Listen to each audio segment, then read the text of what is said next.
Yeah, I'm ready. Okay, you guys ready? Okay, it's April 20th, 1995. This is the Smithsonian interview for Steve Jobs.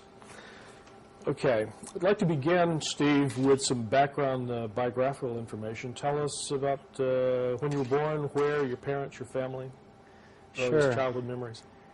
I was born in San Francisco, California, USA, planet Earth, on February 24th, 1955.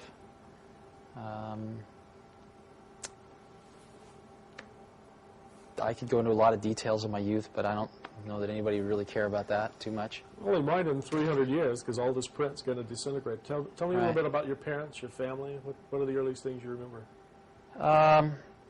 55, Eisenhower was still president. Yeah, I don't remember him, but I do remember growing up in the, sort of the very late 50s, early 60s. It was a very interesting time in the United States of America. America was sort of at its pinnacle of post-World War II prosperity, I think, and everything had been fairly straight and narrow, from haircuts to culture in every way, and it was just starting to kind of broaden into the 60s where things were going to start expanding out in new directions. But it hadn't quite gone that way, and everything was still very successful, very young. America was seen very, very young and naive in many ways to me, from my memories of that time.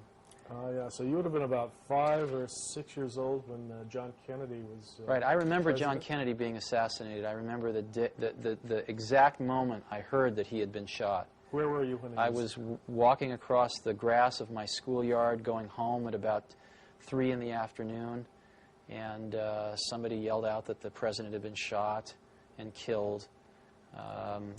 And I must have been about 7 or 8 years old then, I guess. And I knew exactly what it meant. I also remember very much the Cuban Missile Crisis. I probably didn't sleep for 3 or 4 nights because I was afraid if I went to sleep I wouldn't wake up.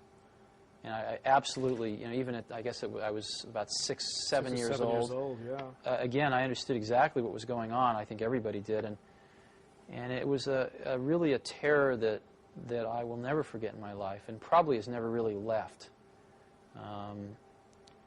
And I think that everyone felt it at that time.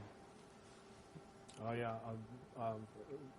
Those of us who were older, I remember being in high school and making plans of where we'd meet if the country was devastated. It was a strange, strange time. One of the things we're trying to get a handle on is sort of passion and power, and early things that you were passionate about, that you were really interested in, that you think I was very lucky. I had a father named Paul who was a pretty remarkable man. He'd never graduated from high school. He joined the Coast Guard in World War II and ferried troops around the world for General Patton, I guess. And I think he was always getting into trouble and getting busted down to what's private, I think, is the lowest, right? Yeah. But he was a machinist by trade and worked very hard and was kind of a genius with his hands. And he had a workbench out in the garage where, when I was about 5 or 6, he sectioned off a little piece of it and said, "Steve, this is your workbench now." And he gave me some of his smaller tools, showed me how to use a hammer and a saw and how to build things. And it really was very good for me. He spent a lot of time with me teaching me how to build things, take things apart, put things back together. And one of the things that he touched upon was electronics. He did not have a deep understanding of electronics himself, but he'd encountered electronics a lot in automobiles and other things that he would fix. So he showed me the rudiments of electronics, and I got very interested in that. And then I grew up in Silicon Valley. My parents moved from San Francisco to Mountain View when I was 5. My dad had gotten transferred. And that was right in the heart of Silicon Valley. So there were engineers kind of all around, and Silicon Valley at that time was still orchards for the most part. I mean, it was apricot orchards and prune orchards, and it was really paradise. I remember there not being... I remember almost every day the air being crystal clear, where you could see from one end of the valley to the other. And this was when you were 6, 7, Yeah. 8 years old at this time. Right, exactly. Uh-huh. And it was really the most wonderful place in the world to grow up. And there was a man that moved in down the street, maybe about 6 or 7 houses down the block, who was new in the neighborhood with his wife. And it turned out he was an engineer at Hewlett-Packard, and he was a ham radio operator and really into electronics. And what he did to get to know the kids on the block was a rather strange thing. He put out a carbon microphone and a battery and a speaker on his driveway where you could talk into the microphone and your voice would get amplified on the speaker. It's kind of a strange thing to do when you move into a neighborhood, but that's what he did. This is great. And I, of course, started messing around with this, and I'd always been taught that you needed an amplifier to amplify the voice of a microphone for it to come out of a speaker. Oh, yeah. My father had taught me that, so I went home and proudly announced to my father that he was all wrong and that this man up the block was amplifying voice with just a battery. My father told me I didn't know what I was talking about. We got into a very large argument about this, so I dragged him down and showed him this, and he himself was a little befuddled. And I got to know this man whose name was Larry Lang, and he taught me a lot of electronics, too. He was great. And he used to build, you know, Heath kits, which they don't really have anymore. But Heath kits were really great. These Heath kits were these products that you would buy in kit form. You'd actually pay more money for them than you would if you just went and bought the finished product, if it was available. But these Heath kits would come with detailed manuals and on how to put this thing together, and all the parts would be laid out in a certain way and color-coded, and you'd actually build this thing yourself. And I would say that gave one several things. It gave one an understanding of what was inside a finished product and how it worked, because it would all include a theory of operation. But maybe even more importantly, it gave one the sense that one could build the things that one saw around oneself in the universe. I mean, you see, these things were not mysteries anymore. When you looked at a television set, you would think, well, I haven't built one of those, but I could. There's one of those in the Heathkit catalog, and I built 2 other Heathkits, so I could build a television set.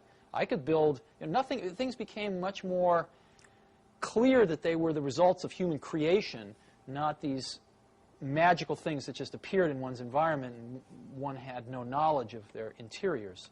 So it gave one a tremendous degree of self-confidence that through exploration and learning one could understand seemingly very complex things in one's environment. And so, you know, that was my childhood was very fortunate in that way. Yeah, I had a rough time in school. It sounds like you were really lucky to have your dad as both a sort of a mentor and a hero. And I was going to ask you about school. What was the formal side of your education like? Good, bad, school was pretty hard for me at the beginning. My mother had taught me how to read before I got to school, and so when I got there, I really just wanted to do 2 things. I wanted to read books, because I loved reading books, and I wanted to go outside and chase butterflies and do all the things that, you know, 5-year-olds like to do. And I encountered authority of a different kind than I'd ever encountered before, and I did not like it. And they almost got me. They came this close to really beating any curiosity out of me. By the time I was in 3rd grade, I'd had a good buddy of mine, Rick Ferrantino, and the only way we had fun was to create mischief. And we used to do things like, I remember one time we traded everybody. There was a big bike rack where everybody put their bikes, maybe 100 bikes in this bike rack, and we traded everybody our lock combinations for theirs on an individual basis, and then went out one day and put everybody's lock in everybody else's bike, and it took them until about 10 o'clock that night to get all the bikes unsorted and stuff like that. We'd set off explosives in teachers' desks and stuff, and it was pretty serious. We got kicked out of school a lot.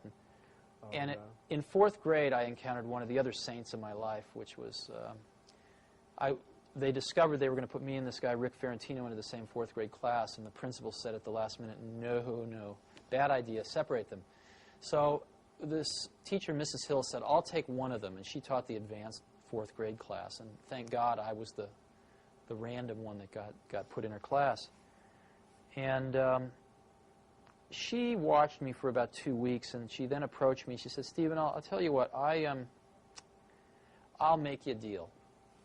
I have this math workbook, and if you take it home and finish it on your own without any help, and you bring it back to me, if you get it 80% right, I will give you $5 and one of these really big suckers. She bought it. She held it out in front of me, one of these giant things. And I looked at her like, are you crazy, lady? You know, nobody's ever done this before.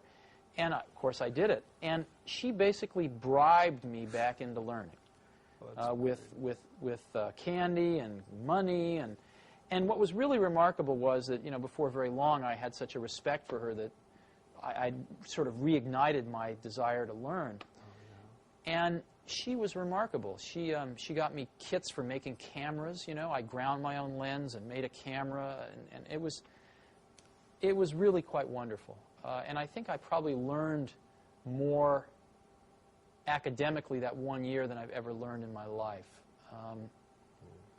And it created problems, though, because when I got out of 4th grade, they tested me and they decided to put me in high school.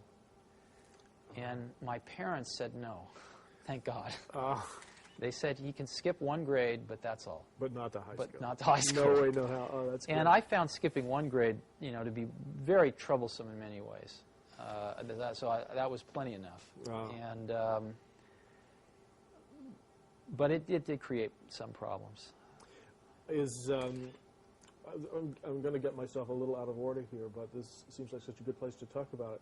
Is your experience in that 4th grade class, and do you think that had a major impact on your own interest in education? I mean, if there's anyone in the computer industry that's associated with computers and education, it's got to be you and Apple. I'm sure it did, but you know,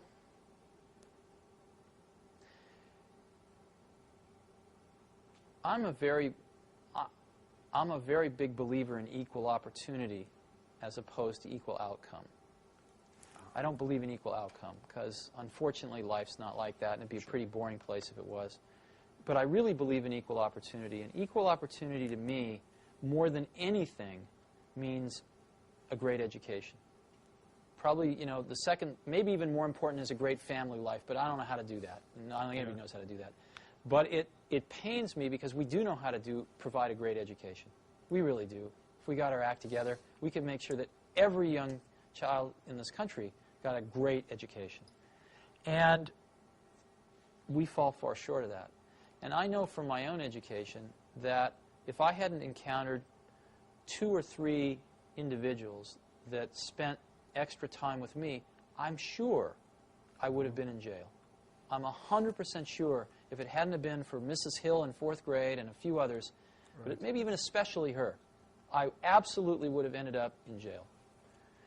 Because I could see those tendencies in myself to sort of have a certain energy to do something, and it could have been directed to doing something interesting that other people thought was a good idea, or doing something interesting that other people maybe didn't like so much. Put you in jail, right? And so, I think when you're young, a little bit of course correction goes a long way. And I think it takes pretty talented people to do that. And I don't know that enough of them get attracted to go into public education. You can't even support a family on what you get paid. On what you get paid. And if you're smart, I sort of feel if somebody's smart enough that you want to turn your kids over to them for the majority of their childhood. I mean, the majority of their waking hours in their childhood are spent not with your parents, but with your teachers. Sure. I'd like the people that are teaching my kids to be good enough that they could get a job at the company I work for making $100,000 a year. Mm-hmm. Well, why should they work at a school for $35,000, $40,000 a year if they could get a job here at $100,000 a year? Absolutely. I mean, that's not is that an intelligence test? I mean, yeah, so exactly. I think we should basically be hiring them and paying them $100,000 a year. But the problem there, of course, is the unions. The unions are the worst thing that ever happened to education. Because it's not a meritocracy. Yeah, exactly. It turns into a bureaucracy, which is exactly what's happened. And teachers can't teach, and administrators run the place, and nobody can be fired. It's terrible. Well, some people say that that this new technology may be the networking world, if you will, may be a way to bypass that. Are you optimistic at all? I absolutely don't believe that. And as you pointed out, I've probably helped put more computers in more schools than anybody else in the world, and I'm up until this point in time, and I'm absolutely convinced that that is by no means the most important thing. Now, the most important thing is another person that incites your curiosity, that guides your curiosity, that feeds your curiosity. And machines cannot do that in the same way people can. The elements of discovery are around you. You don't need a computer to know. I mean, you know, here. Why does that fall? You know why? Nobody knows why. Nobody in the entire world knows why that falls. We can describe it pretty accurately, but no one knows why. I don't need a computer to get a kid interested in that, to spend a week playing with gravity and trying to understand it and come up with reasons why. But you do need a person. You do need a person. And so, especially with computers the way they are now, computers are very reactive. But they are not proactive. They are not agents, if you will. And they are very reactive. So what children need is something much more proactive. And they need a guide. They don't need an assistant. And I think we have the material to solve this problem in the world. It's just being deployed in other places. And I've been very strong believer that what we need to do in education is go to the full voucher system. I know this isn't what you care about, but this is what I care about a great deal. Well, and this is exactly what we care about. Okay, great. This was believe it or not, this was at the end, and we're one of the things that I feel is that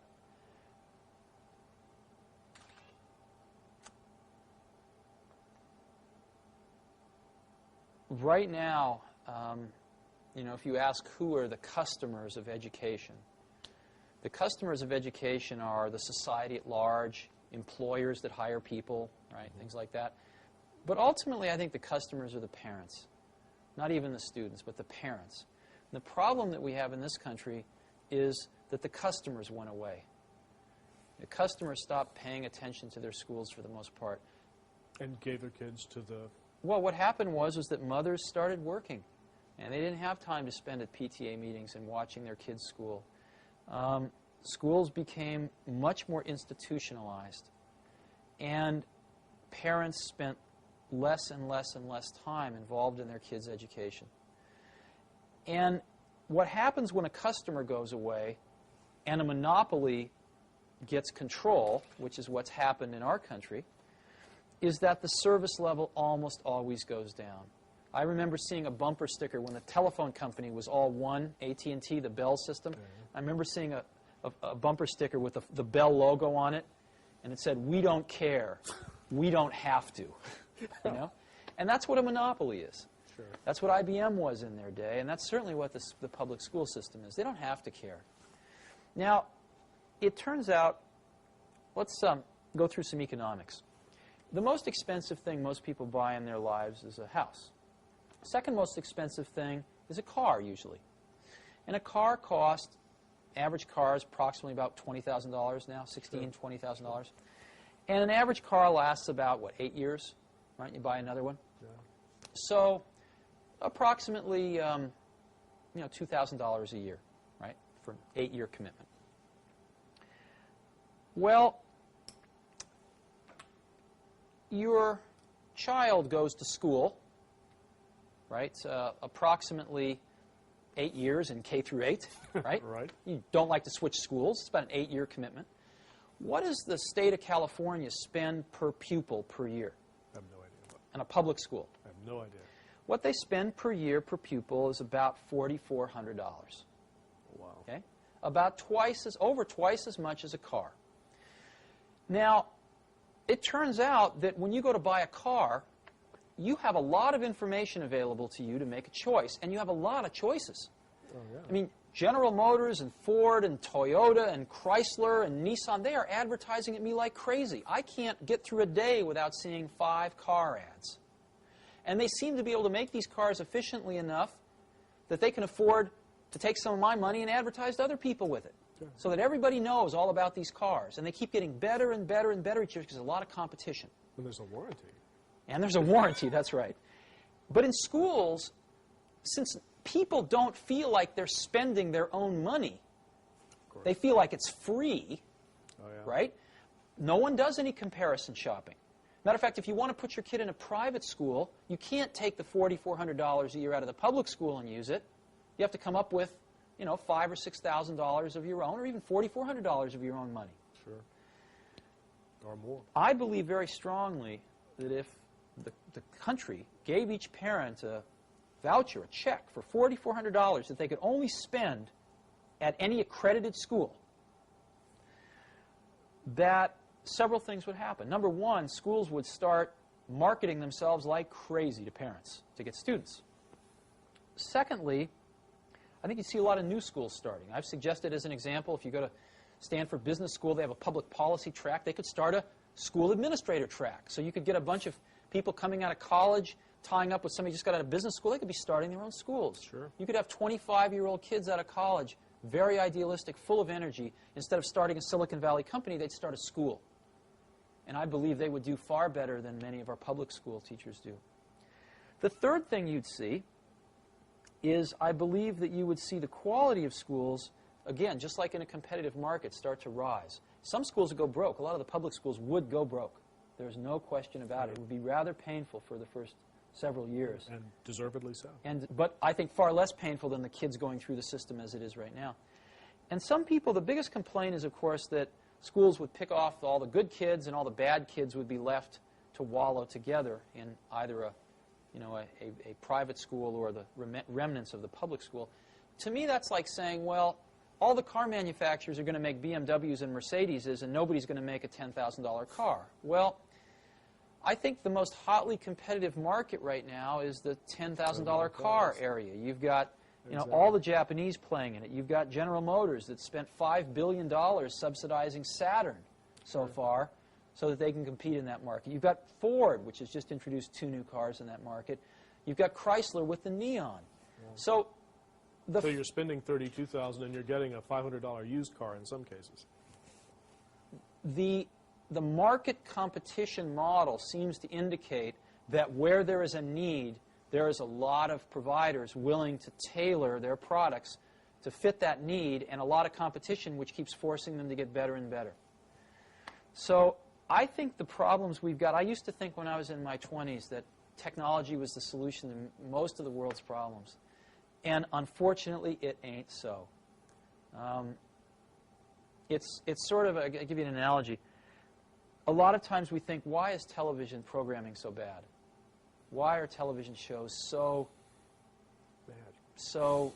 demeaning, so poor? And the first thought that occurs to you is, well, there's a conspiracy. The networks are feeding us this slop because it's cheap to produce, because of this, because of that. It's the networks that are controlling this, and they are feeding us this stuff to try to dumb down the American public. But the truth of the matter, of course, if you study it in any depth, is the networks absolutely want to give people what they want so that they watch the shows. If people wanted something different, they would get it. And the truth of the matter is, the shows that are on television because that's what people want. The majority of the people in this country want to turn on the television and turn off their brain. And that's what they get. And that's far more depressing than a conspiracy. Conspiracies are much more fun than the truth of the matter, which is that a vast majority of the American public are pretty mindless most of the time.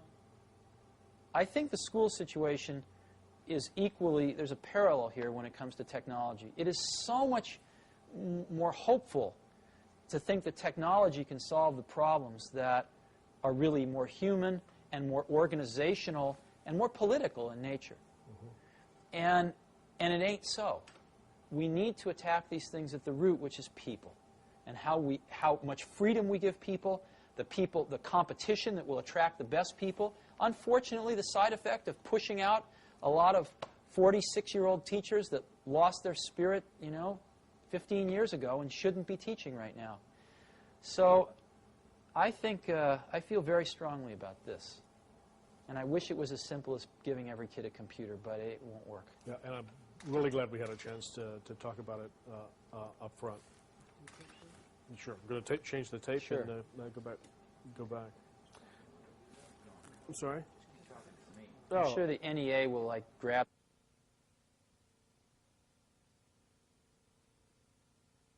I wanted to make sure that we got covered.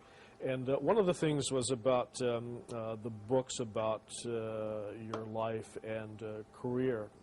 So much has been written about you. Rather than go over a lot of those stories, I was going to ask if there are any of those books, or which one do you think is the best and the fairest, and if there are aspects that of your career that you think have been left out that you'd like to have addressed. I have to tell you truly, I'm pretty ignorant about that because I haven't read any of them. Oh. I skimmed one time, and the first page, I skimmed one, maybe read about 10% of it, and I read the first page of another, and it got my birthday wrong by a year. And I thought, well, if they can't even get this right, then this is probably not worth reading. The one that I skimmed, I don't remember which one it was, but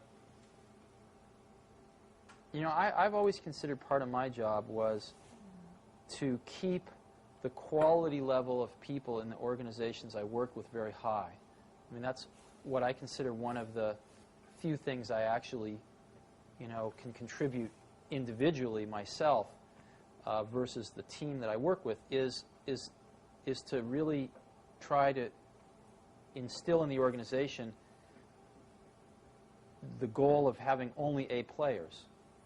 Because in the field that I'm in, like in a lot of fields, the difference between maybe the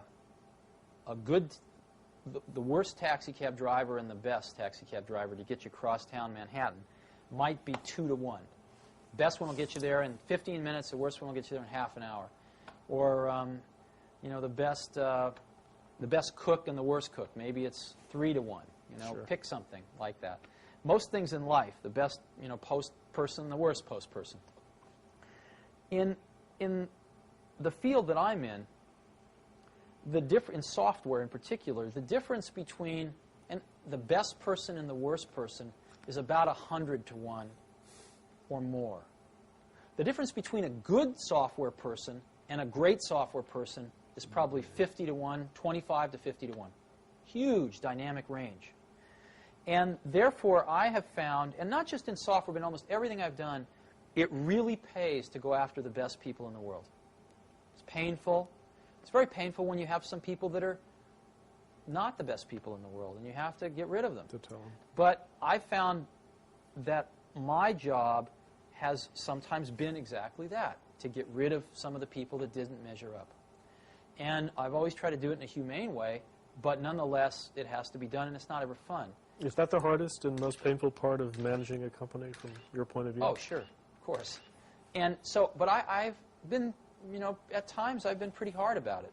And a lot of times people haven't wanted to leave, and I haven't given them any choices.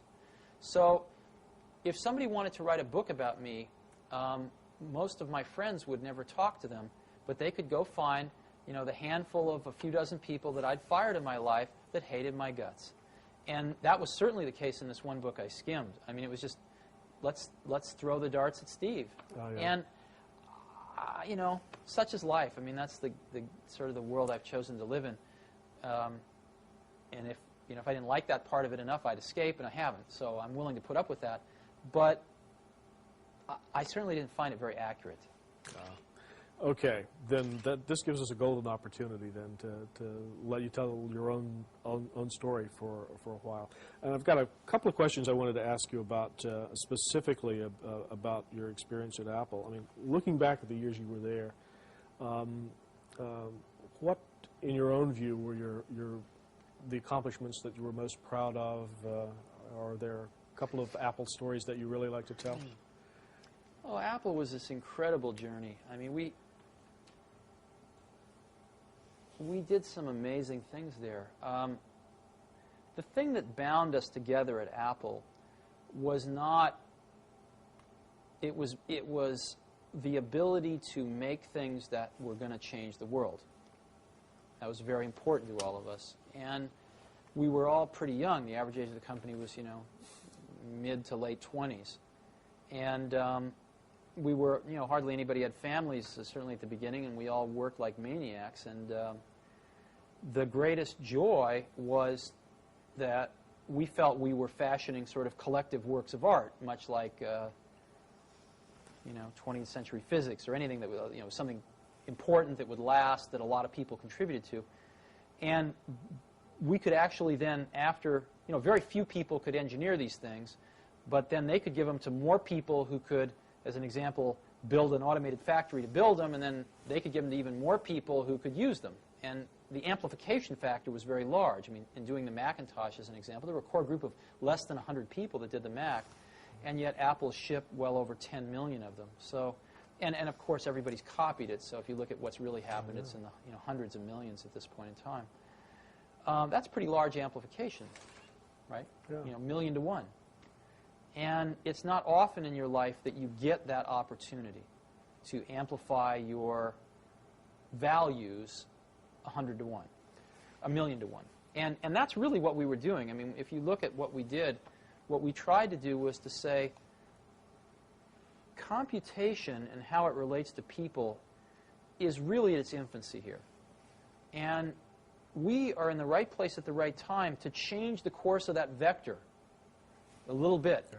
And what's interesting is if you change the course of a vector near its origin, by the time it gets a few miles out, it's way different.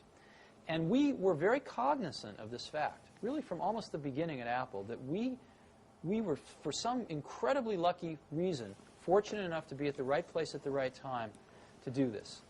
And so the contributions that we tried to make embodied values that were not only of technical excellence and innovation, which I think we did certainly our share of, but innovation in a more humanistic way.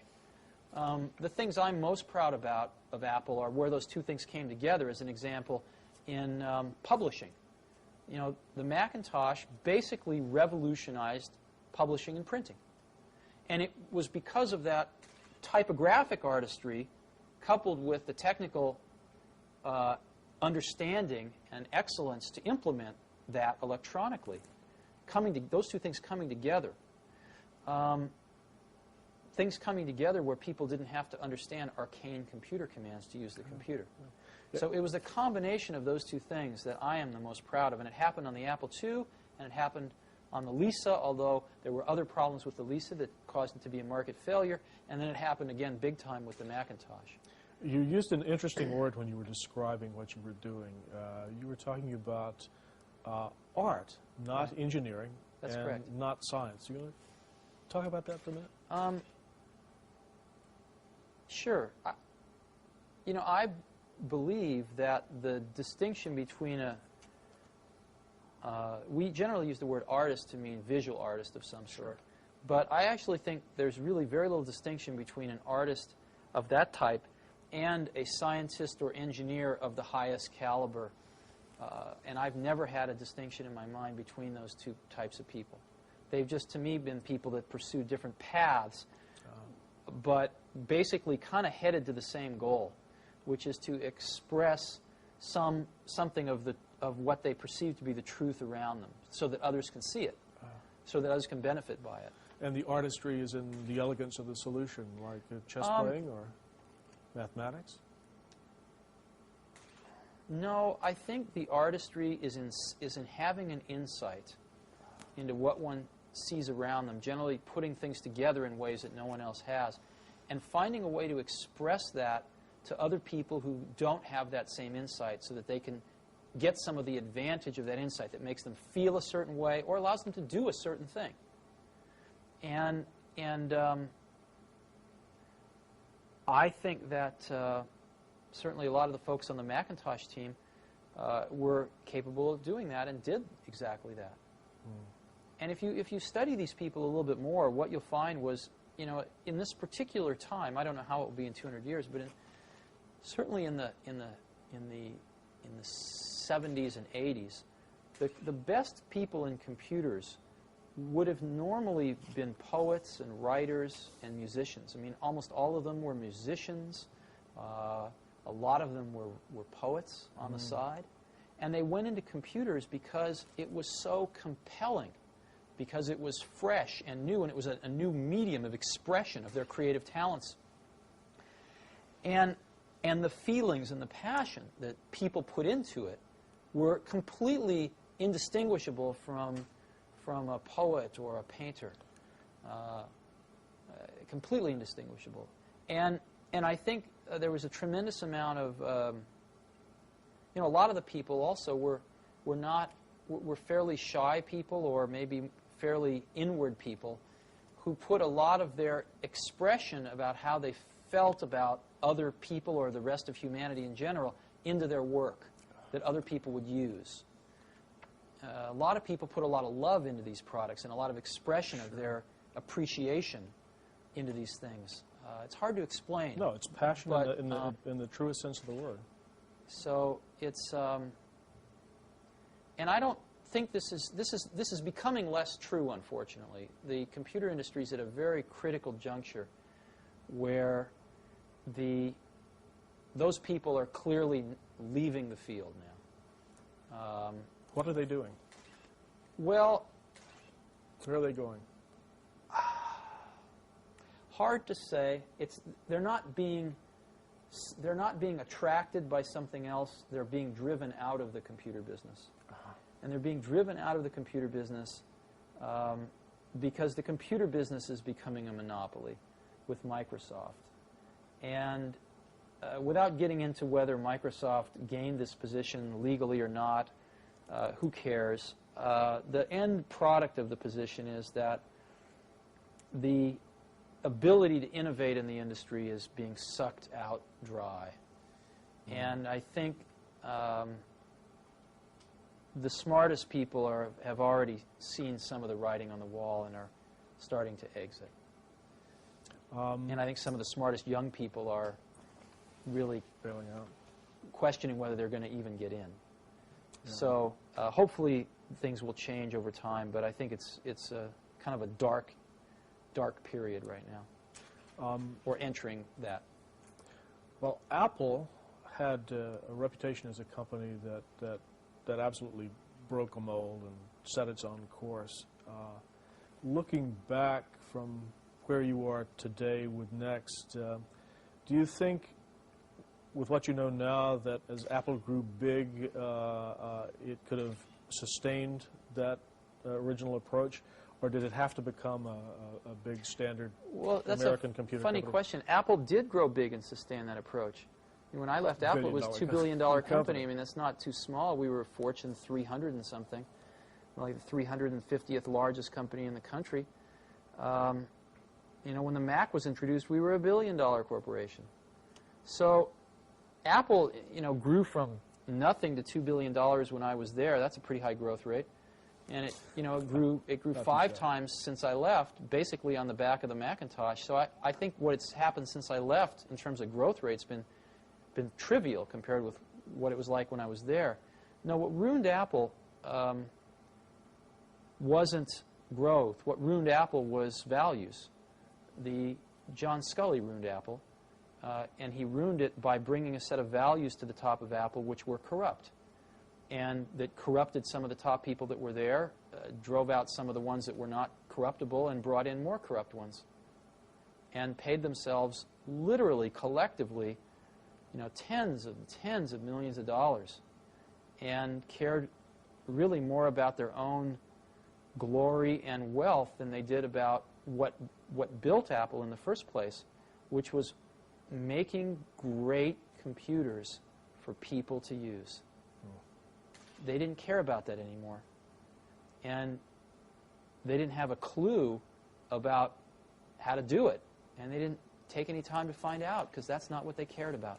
They cared about making a lot of money. And so they had this wonderful thing that a lot of very brilliant people made called the Macintosh, and they got very greedy.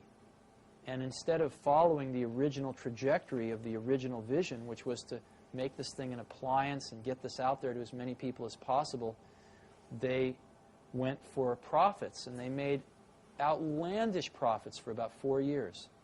One of the most profitable companies in America for 4 years.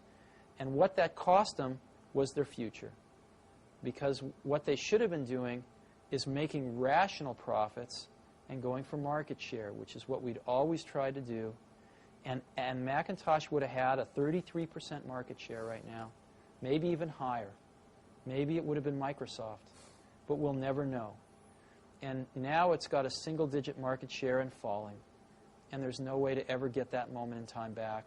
And the Macintosh will die in another few years. And it's really sad.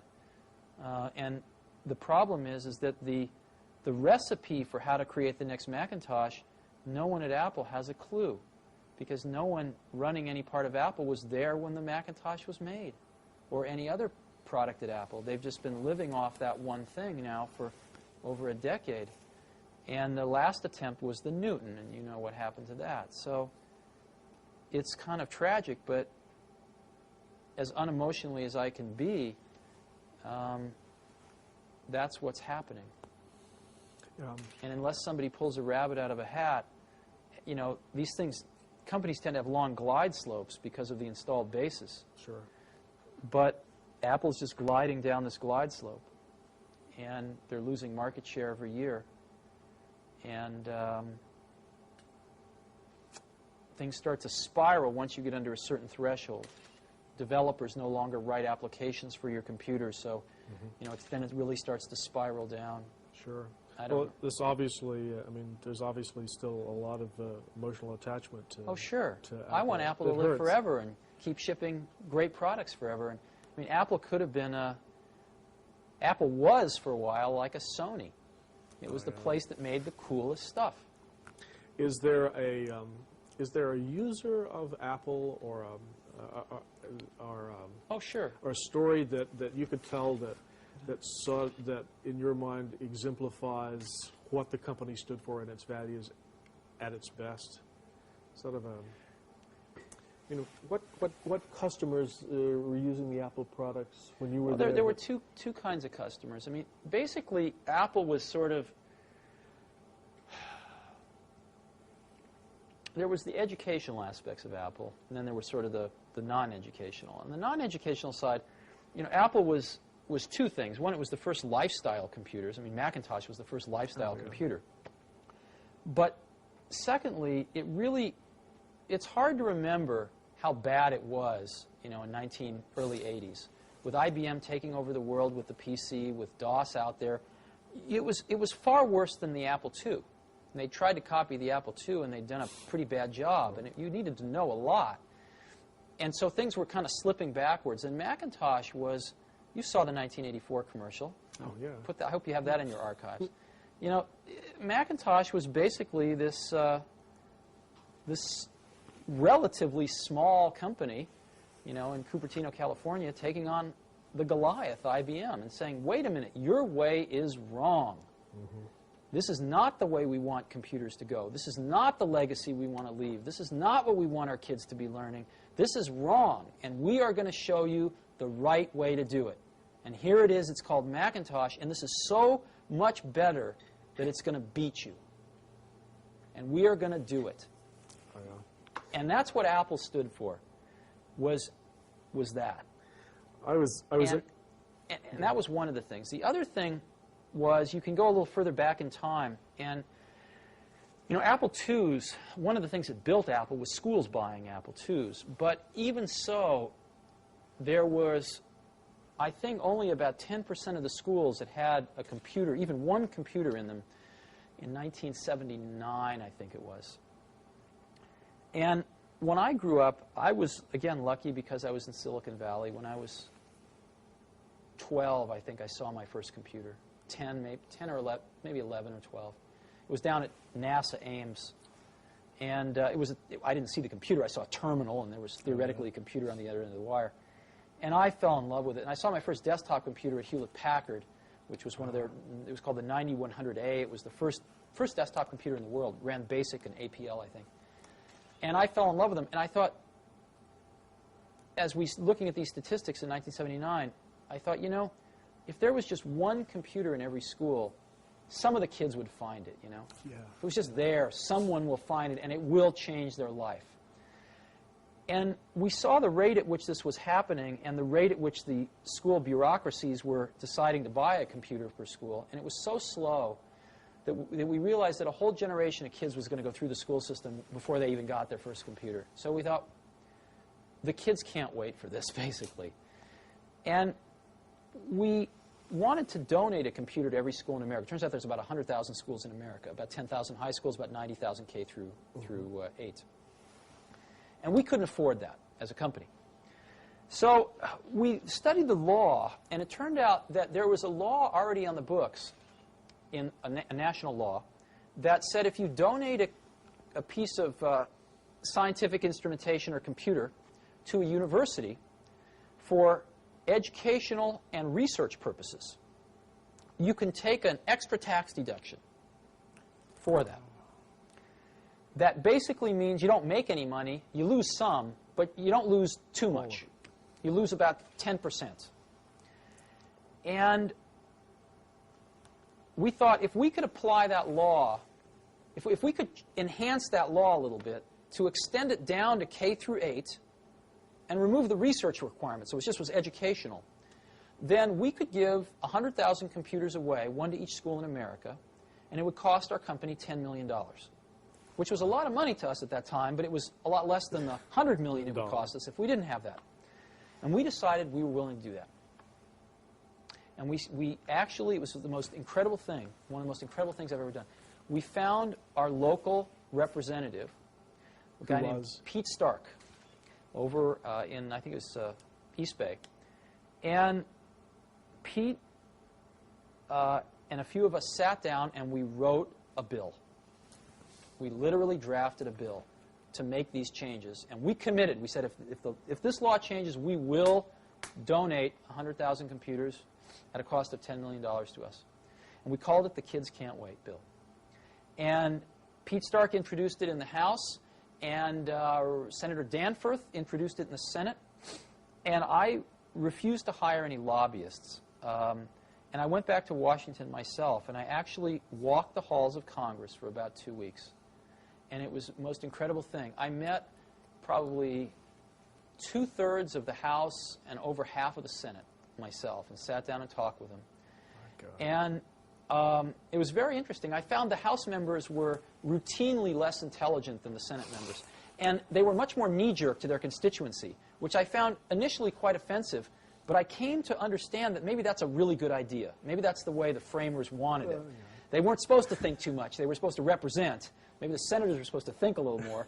But it's a precursor of... It was very interesting. Anyway, the bill passed the House with the largest favorable majority of any tax bill in the history of this country.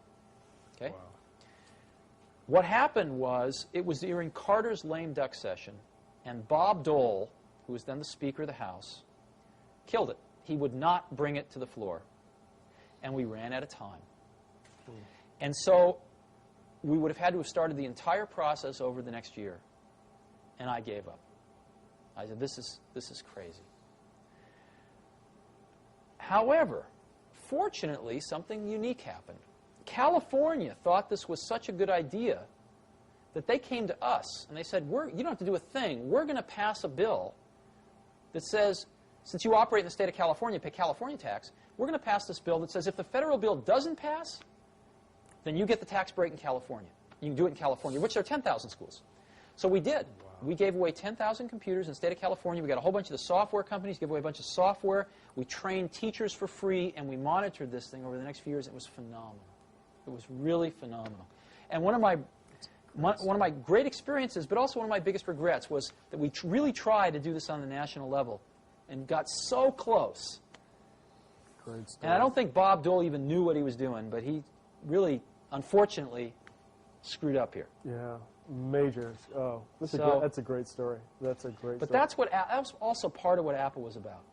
Now, on the business side, I was at the Washington Post when the Macintosh was introduced, and the Washington Post was an IBM Big Blue shop, and nobody was going to play with it. That's right. And the Macintosh infiltrated the Post. There was almost a guerrilla movement. And it started with ad artists, and now the whole front end of the newspaper is being done on Macintosh Apple machines.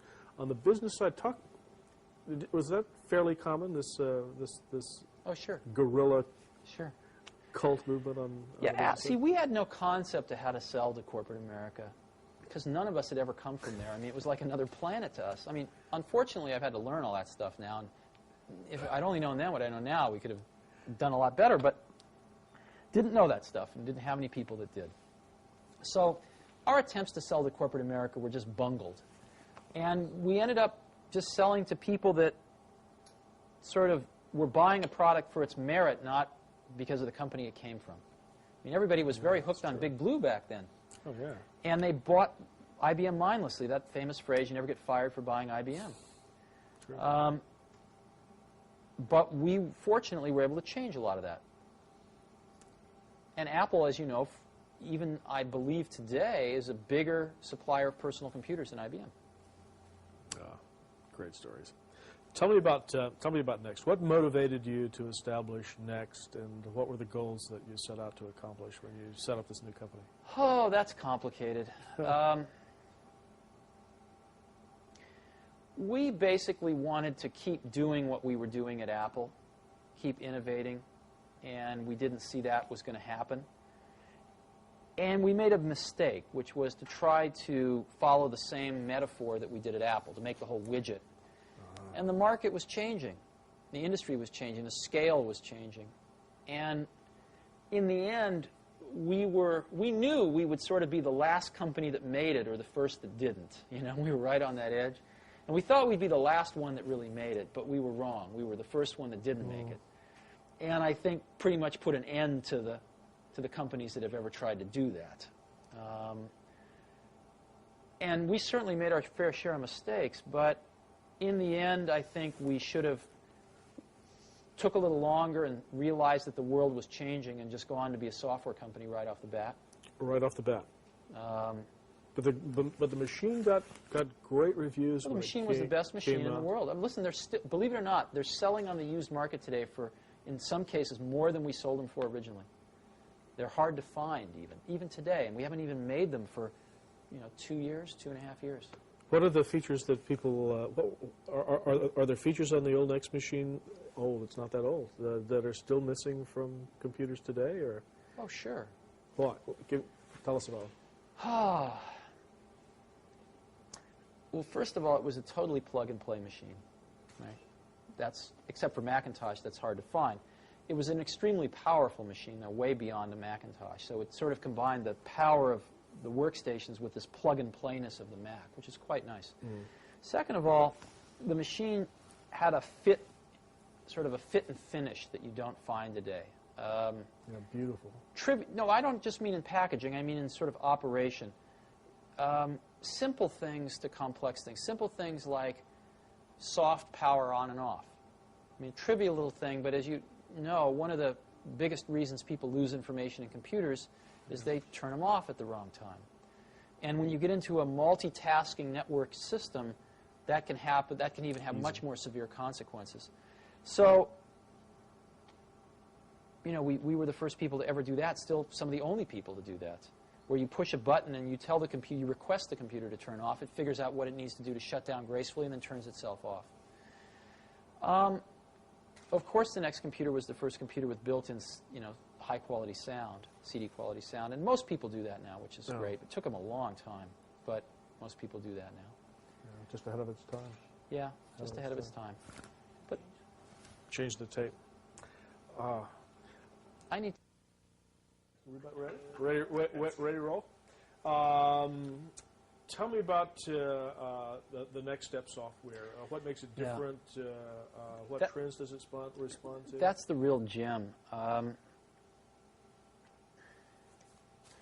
I'll tell you an interesting story.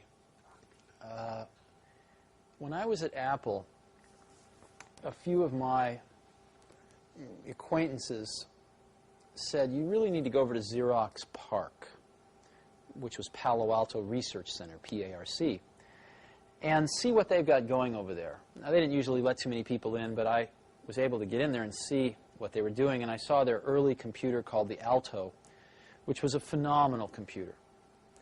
And they actually showed me 3 things there that they had working in 1976.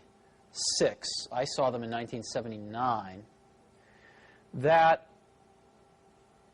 took really until a few years ago for us to fully recreate, for the industry to fully recreate, in this case with NextStep. However, I didn't see those 3 things. I only saw the first one, which was so incredible to me that it saturated me, it blinded me to see the other 2.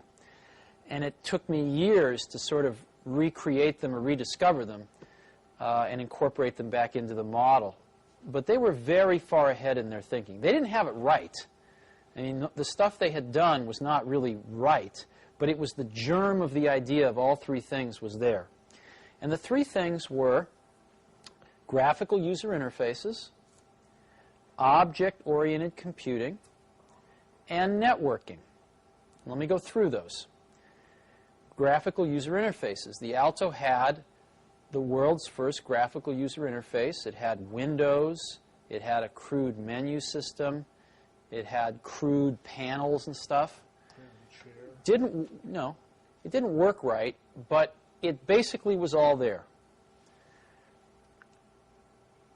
Objects. They had Smalltalk running. The world's first, or not the first, but really basically the first object-oriented language. Simula was sort of the first, but Smalltalk was the first official object-oriented language. Third, networking. They invented Ethernet there, as you know, and they had about 200 Altos with servers hooked up in a local area network there, doing email and everything else over the network, all in 1979. I was so blown away with the potential of the germ of that graphical user interface stuff I saw that I didn't even assimilate or even stick around to investigate fully the other 2. What NextStep was the completion of turning some of that vision into a reality, incorporating the world's first truly commercial object-oriented system, NextStep, and really for its time being the most networked system in the world when it came out. And I think the world has made a lot of progress in networking, but hasn't yet crossed the hurdle into objects. And what's happened with NextStep is it's really started to get adopted by some very large corporate customers and is now the most popular object-oriented system in the world as objects are on the threshold of starting to move into the mainstream. And so the company last year recorded its first profit in its 9 years history and sold $50 million worth of software. I think we're going to have some significant growth this year. And it's fairly clear that Next can get up to being a few $100 million software company in the next 3 or 4 years and be the largest company offering objects until Microsoft comes into the market at some point in time, probably with a pretty half-baked product. Some people say that in the future, object-oriented software is going to be the only kind of... The only of course that's true. Yeah, the minute... I remember it being at Xerox in 1979 because it was one of those sort of apocalyptic moments. Yeah.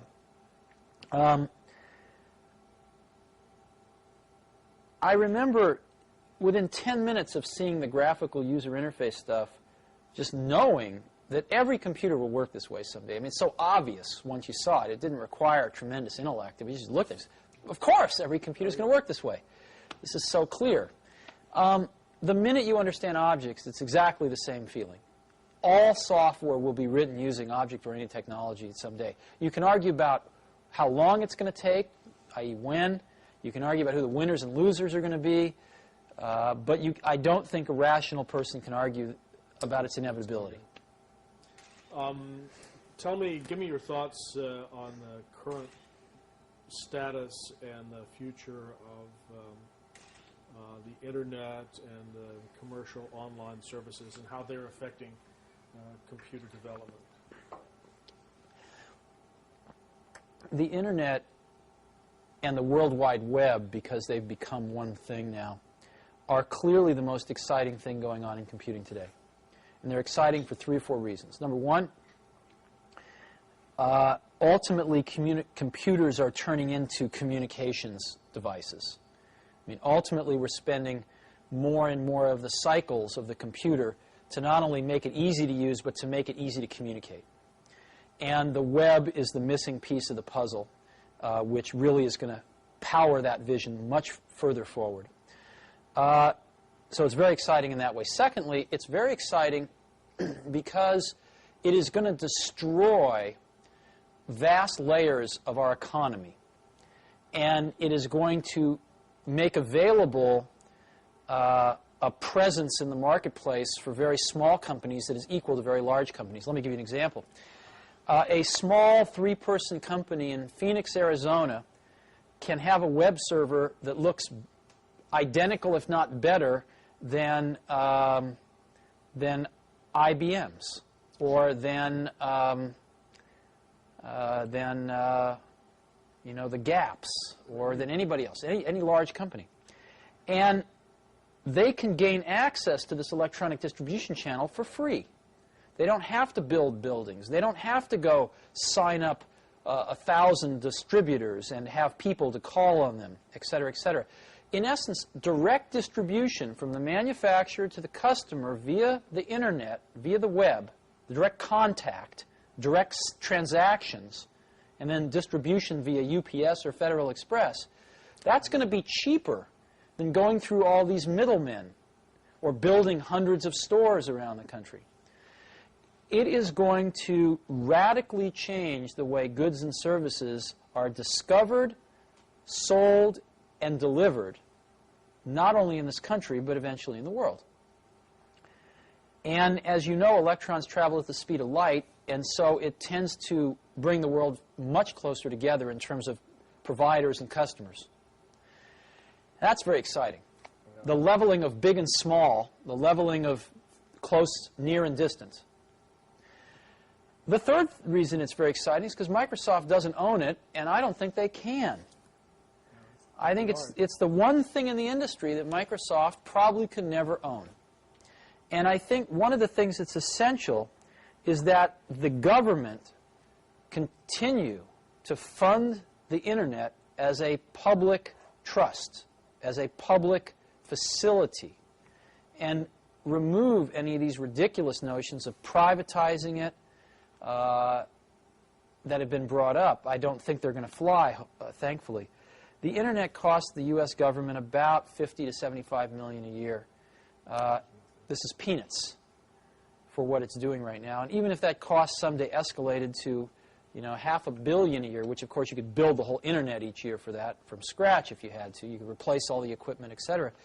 That would be an extraordinarily small price to pay for keeping it from getting into the hands of any one company, and thereby starting to destroy or control the innovation that could take place around the Internet. It's the one last bright spot of hope in the computer industry for some serious innovation to happen at a rapid pace. And what's also great about it is, again, the U.S. is in the forefront here.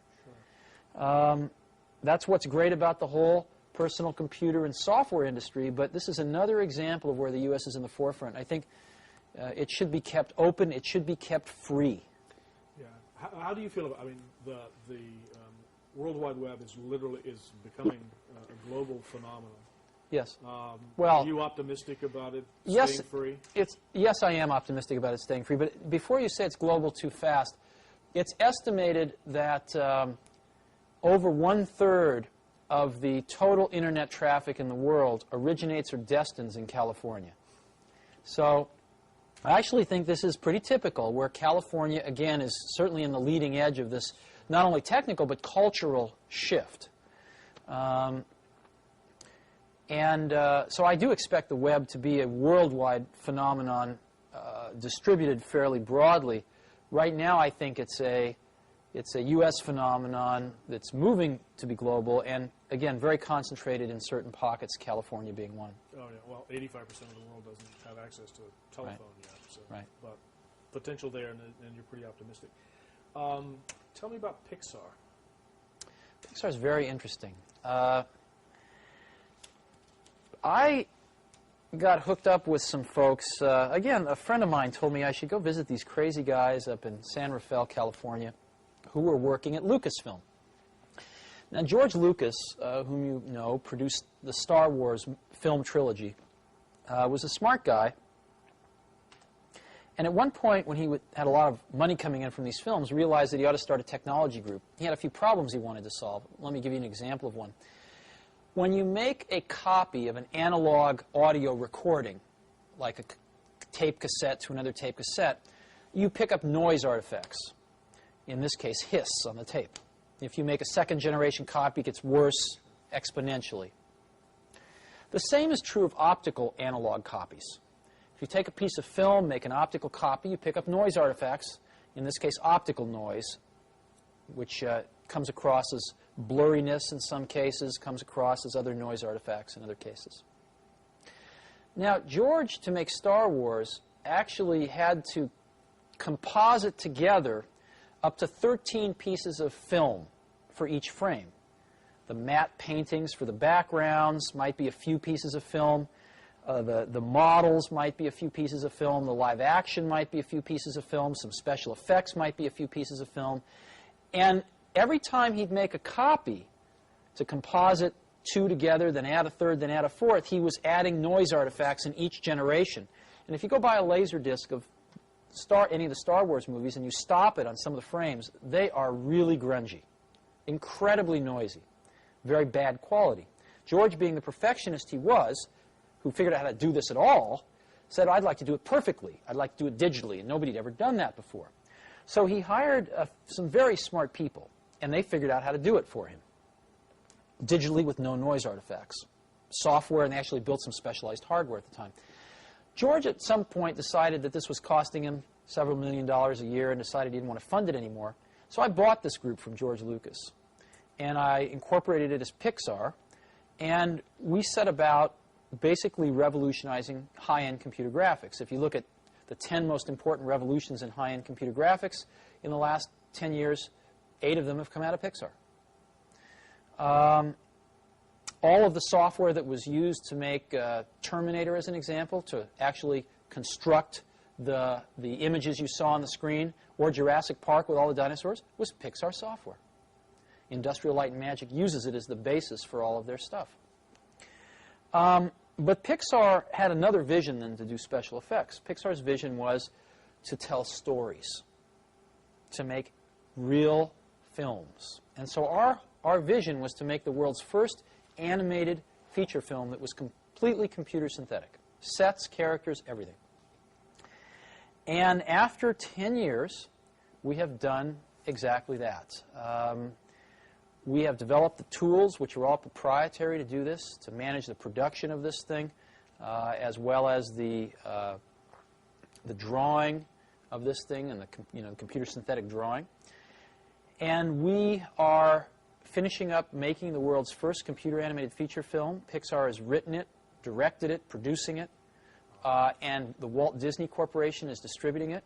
And it's coming out this year as Walt Disney's Christmas picture. It's coming out November 11th, I believe, and it's called Toy Story. And you will hear a lot about it because I think it's going to be the most successful film of this year. Fantastic. It's phenomenal. Tom Hanks is the main character's voice. Tim Allen is the second main character. Randy Newman's doing the music for it. And it's just phenomenal. Oh, yeah. Since this is going to be embargoed for a while, can you tell me a little bit about the story, or? Yeah, but there's no purpose. In 300 years, they'll have seen it already. So that's true. I'm losing my sense of myself. We've got a couple more serious questions, and then I'd like to just give you a chance to say anything else that you wanted to add. Just back on Pixar again for a minute, though. There's a lot of hoopla now about sort of Hollywood and Silicon Valley converging, where they call it Sillywood, I think. Pixar really is going to be the first digital studio in the whole world, and really combines art and technology together in, again, a very wonderful way. Pixar's got, by far and away, the best computer graphics talent in the entire world, and it now has the best animation and artistic talent in the whole world to do these kinds of films. We have the second largest group of animators in the world now outside of Disney. We think the most talented in the world, working side by side with these computer scientists, the best graphics people in the world. And there's really no one else in the world that could do this. It's really phenomenal. I think we're probably close to 10 years ahead of anybody else. Sounds really exciting. Well, the question I was going to ask, and you partially answered it, was about startup companies. As I look around the facility here and in your literature, there are alliances written all over the walls. I mean, literally, Sun, Sure. Art. I mean, you're aligned with the Hewlett-Packard and Sun and Oracle and Digital and all the systems integrators. Communications companies and information technology companies are merging and becoming one. Do you think that it will ever be possible for a new major startup company to develop if they're going to focus on major applications or software ever again? Will there ever be another? Yeah, I think yes. Intellectually, sometimes one would say in despair no, but I think yes. And the reason is because it's not, technology keeps on advancing, so there are opportunities, but the thing that makes it possible is that human minds settle into fixed ways of looking at the world. And that's always been true, and it's probably always going to be true. And I think, I've always felt that death is the greatest invention of life. I'm sure that life evolved without death at first, and found that without death, life didn't work very well, because it didn't make room for the young who didn't know how the world was 50 years ago, who didn't know how the world was 20 years ago, but who saw it as it is today without any preconceptions, and saw and dreamed how it could be based on that, who were not satisfied based on the accomplishments of the last 30 years, but who were dissatisfied because the current state didn't live up to their ideals. Without death, there would be very little progress. And so one of the things that happens in organizations as well as in people is they settle into ways of looking at the world and become satisfied with those. And the world changes and keeps evolving, and new potential arises, but these people that are settled in don't see it. And that's what gives startup companies their greatest advantage, is the sedentary point of view of large companies. And in addition to that, large companies usually do not have very efficient communication paths from the people closest to some of these changes at the bottom of the company to the top of the company, which are the people making the big decisions. And so by the time, there may be people at the lower levels of these companies that see these changes coming, but by the time the word ripples up to the highest levels where they can do something about it, sometimes 10 years passes. And even in the case where part of the company does the right thing, at the lower levels, usually the upper levels screw it up somehow. I mean, IBM in the personal computer business was a good example of that. So I think as long as humans don't solve this human nature trait of sort of settling in to a worldview after a while, there will always be opportunity for young companies as well as young people to innovate, as it should be. And that was going to be my closing question before I gave you a chance to just sort of free associate on your own. And that is to talk to young people who sort of look to you as a role model.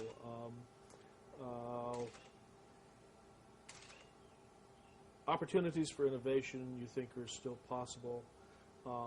What are the factors for success for young people today, and what pitfalls should they avoid? If you're playing the role of elder statesman, For entrepreneurs? Yeah, for young entrepreneurs. Oh, I get asked this a lot, and I have a pretty standard answer, which is a lot of people come to me and they say, well, I want to be an entrepreneur. And I go, oh, that's great. What's your idea? And they go, well, I don't have one yet. And I say, well, I think you should go get a job as a busboy or something until you find something you're really passionate about, because it's a lot of work.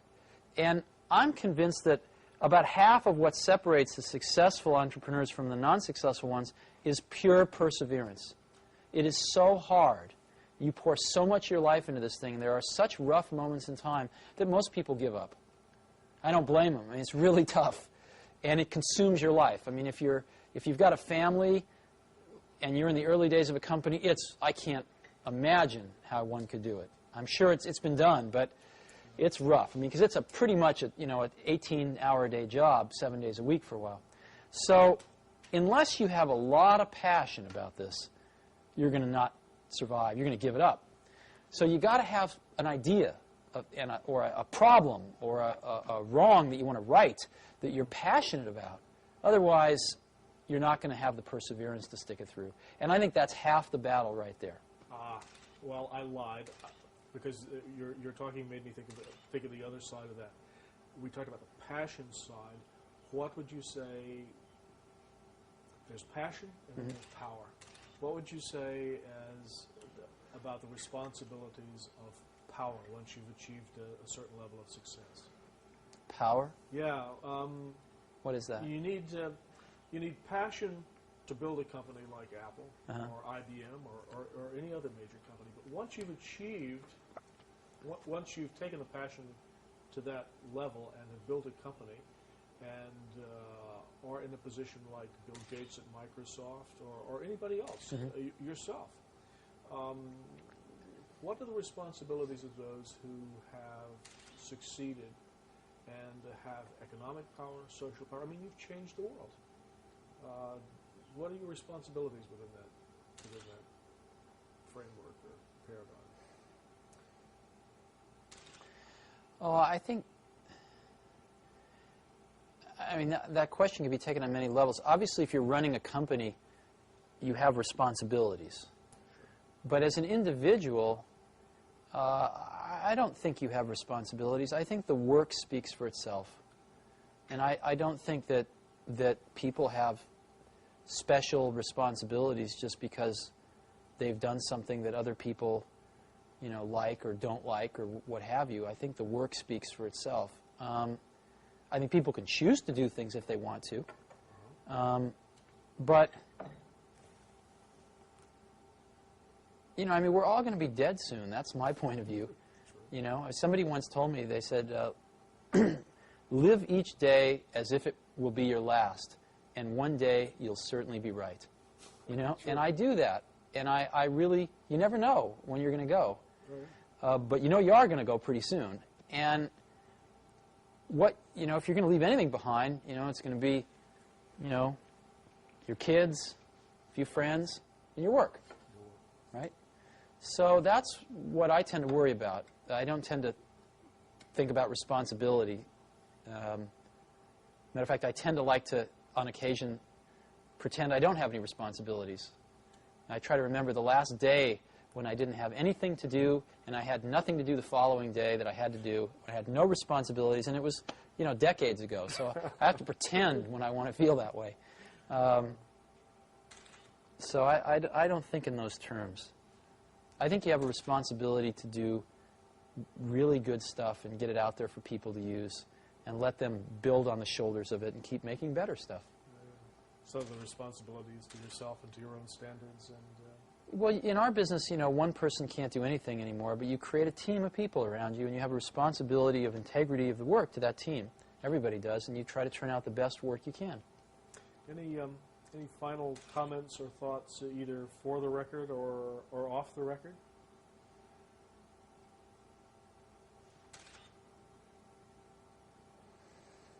No, not really. Time frame's an interesting thing when you think about people, looking back. I do think when people look back on this in 100 years, they're going to see this as a remarkable time in history. It's incredibly, and especially this area, believe it or not. I mean, I think when you look at the innovation that's come out of this area, just this Bay Area, Silicon Valley and the whole San Francisco, Berkeley Bay Area, you've got the invention of the integrated circuit, the invention of the microprocessor, the invention of semiconductor memory, right?